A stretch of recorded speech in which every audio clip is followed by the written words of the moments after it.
Hey guys, I just got back from catching fire. You see, I've got my necklace and my pin. Anyway, I just got back from catching fire. Oh my gosh, it was amazing. So I'm just gonna kind of document my thoughts on it here. I was very happy with it overall. I felt like it's very true to the book for the most part. Even included a lot. I feel like it included more of the original dialogue from the book than the last one did, which was good. I cried 10 times.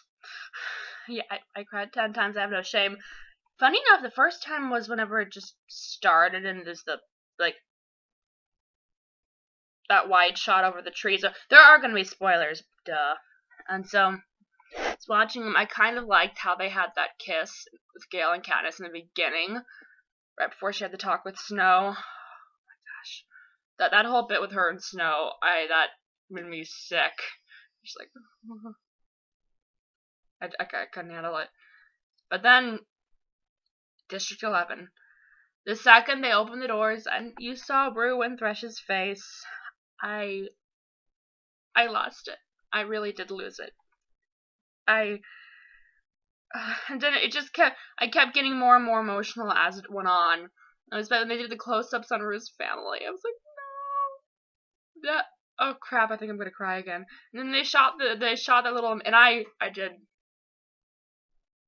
that, and I didn't hold it up over my head. I was like, because I didn't want to disturb anybody's view, but because I was kind of towards the front, so I didn't want to disturb anybody's view. But that whole bit made me cry.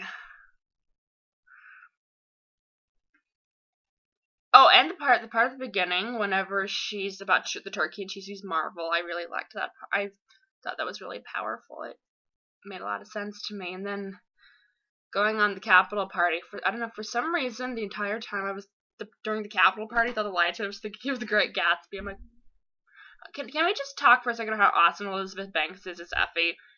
I just love that woman, and she just was perfect for that role. And I love when she was going to Snow's house, she's like, all mahogany. I loved that.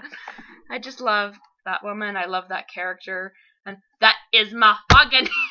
I loved that whole bit. And I got the actor, his name is escaping me, but who played Plutarch. Well done, sir.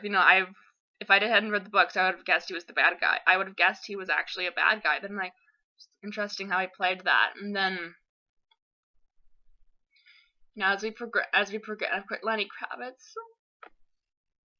Oh, it just made me so many feels for Lenny Kravitz. I'm trying to think where it was. I'm sorry, I'm kind of rambling.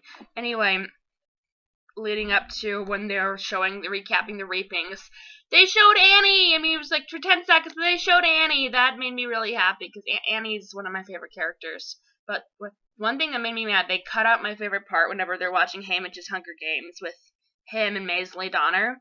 And because she has that connection to Madge, and I guess it makes sense that the whole bit with Maisley and such was cut because Mags was cut. I mean, Madge was cut. So I guess it made sense, but it still made me mad. Oh, back to the part where they whipped Gale. I didn't cry. I thought I was gonna cry. I didn't cry. But it was still it was still too much for me. It was just, and then with Craig coming in and taking over, I was like I was shaking the entire time. Anyway, back to the recap. Whenever we see Annie and Mags, it made me happy we saw Annie, and I really liked Mags in this movie. I thought it was an interesting choice having her pretty much mute, because in the book she just has that kind of garbled speech, but for the movie I think it works for her to just be mean. The whole bit with her and Katniss and the fish hooks, that was really precious. And I like Peter whenever you look at Inabaria's teeth and he's like, she's committed. That made me smile. And then whenever Katniss hung Seneca Crane dummy, she included the beard. She painted on the beard. That made me happy. I mean, screw Team Peter, Team Gale. I am Team Seneca Crane's beard. And Team Buttercup. Finally got the cat right. It's good stuff. Good stuff. So, And okay, like Jenna Malone as Joanna Mason. That she's my new girl crush. She was just perfect in that role, and she's the whole bit where Joanna's just going off on everybody during her interview. That was great. Iris and Beatty, I loved them in the film. Surprisingly, I did not cry whenever Iris died. I did in the book, but when I read the book, but I think that whole bit kind of happened so fast. So she's dead, and then Cashmere and Glass are dead, and then the thing's spinning, and it was just happening too fast for me to take it, and it was just like, but I think under normally I probably would have cried. Anyway, so I'm kind of skipping around, and then okay, the Mockingjay dress going up in flames. Okay, that third time I cried was whenever Snow is watching and he's got any TV and he has his eyes on Cinna because he's plotting and stuff. And then fourth time, of course, whenever they beat up Cinna, that was oh, they showed Snow's granddaughter. That because I'd always been really curious about her because she's just kind of mentioned offhand by Joanna in the third book, so you never get to hear much about her, but I like that they showed her. That made me I thought that really worked for that. Let's see. Okay, forwarding to the arena. Wait, hold on. Sam Claflin as Finnick. He was perfect. I don't know why people had objections. I thought in the sugar cube scene was perfect. Loved that. I loved him in the sugar cube scene. That was pretty good. Then, okay, the creepy, misty, foggy thing. Oh my god, that was impressive. And like the sores they got all of. Oh my, made me cringe. And of course, I cried whenever Mags died. I knew I was going to cry whenever Mags died. I knew that was gonna happen. And the arena. Oh my gosh, the part with the when Peeta's comforting the Morphling. That was time number 6. And he's comforting the Morphling. That made me bawl. Cause, oh, Peeta. I don't know. I try not to focus on the love triangle as much, but I do. I love both the boys, but just Peeta comforting the Morphling. Too many feelings. And then time number 7 was when they kissed on the beach, and she said, "I need you." So, boy finally gets a break. Then time number 8 was when they're saying goodbye to each other before she and Joanna go off, because I knew the next time they were going to see each other, he was going to try to kill her because he was hijacked.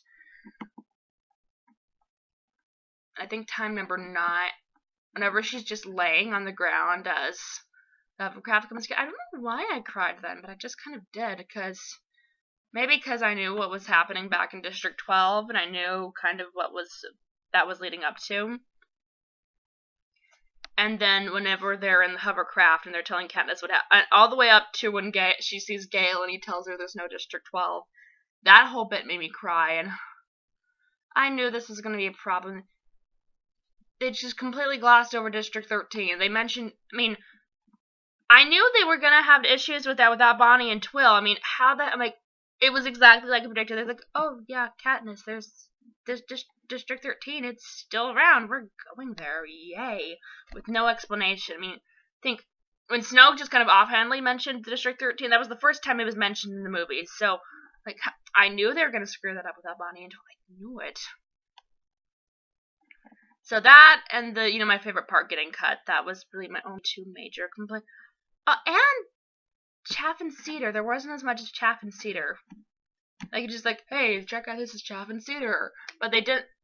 One of my favorite part, I also loved it in the books whenever they reassure Katniss that Rue and Thrash's families are alive.